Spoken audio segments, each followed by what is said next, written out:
இன்றைக்கி வந்து வியாழக்கிழமை பழமையாக போல் லீவு நாள். காலையில் வந்து நாம் இன்டர்வியூ போயிருந்தோம். அந்த இன்டர்வியூ போன வீடியோ எடுக்க முடியலை. கொஞ்சம் பிஸியான டைம்ன்றதுனால அந்த வீடியோ வந்து எடுக்க முடியலை. இன்டர்வியூ போன நேரத்தில் வந்து ஒரு பெரிய மிஸ்டேக் பண்ணிட்டேன்.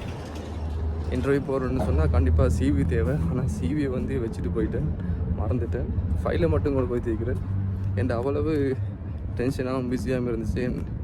அதுக்கு முக்கியமான காரணம், டிரைவர் ஒருத்தர் பேசியிருந்தேன். அவன் வந்து ரொம்ப லேட் பண்ணிட்டான். நம்ம வந்து 12 மணிக்கு இன்டர்வியூ அட்டன் பண்ணணும். ஆனால் அவன் இங்கே வந்ததே 11:20க்கு. அப்போ கிட்டத்தட்ட நாம் இருக்கிற இடத்துலேருந்து இன்டர்வியூ நடக்கிற கம்பெனி போகிறதுக்கு 1 hour எடுக்குது. அப்போது நமக்கு 1/2 hour எக்ஸ்ட்ரா அந்த இன்டர்வியூ நடத்துகிறவங்க வெயிட் பண்ண வேண்டியிருக்குது. அதனால் ரொம்ப டென்ஷன் ஆகிட்டேன். ஸோ இருக்கிறத எடுத்துகிட்டு போயிட்டு என்னோட வந்து மற்ற 2 ஃப்ரெண்ட்ஸும் வந்திருந்தாங்க. இதோட முக்கியமான விஷயம்னு பார்த்திங்கன்னா, இந்த கம்பெனியை பற்றி நமக்கு எந்த ஒரு டீட்டெயிலும் கூகுள்லேயோ அல்லது வேறு இடங்களில் தேடிக்கும் போது எனக்கு கிடைக்கலன்னு சொல்லியிருந்தேன். அப்போது இதை வந்து அந்த இன்டர்வியூ நடத்துகிற ஆள்கிட்டே நம்ம கேட்டோம்.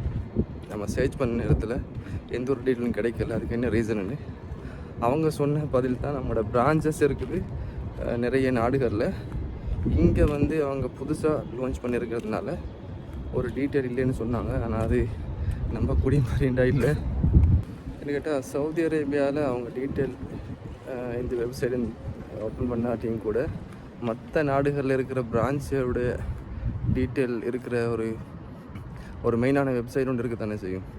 ஆனால் அதை கூட நம்மளால் பார்க்க முடியல. ஆனால் ஏதோ சொன்னாங்க 8 year 8 வருஷமாக அவங்க இந்த கம்பெனி நடத்துகிறதா சொல்லியிருக்கிறாங்க. நிறைய நமக்கு தெரிஞ்ச பிரெட் ஐட்டங்கள் தான் பண்ணிட்டு போகிறாங்க. அதனால் எந்த பிரச்சனையும் இல்லை. ஆனால் சிவி கொடுக்காதனால வந்து செலக்ட் பண்ணுறதுல ஏதாவது நடக்குமான்னு தெரியல.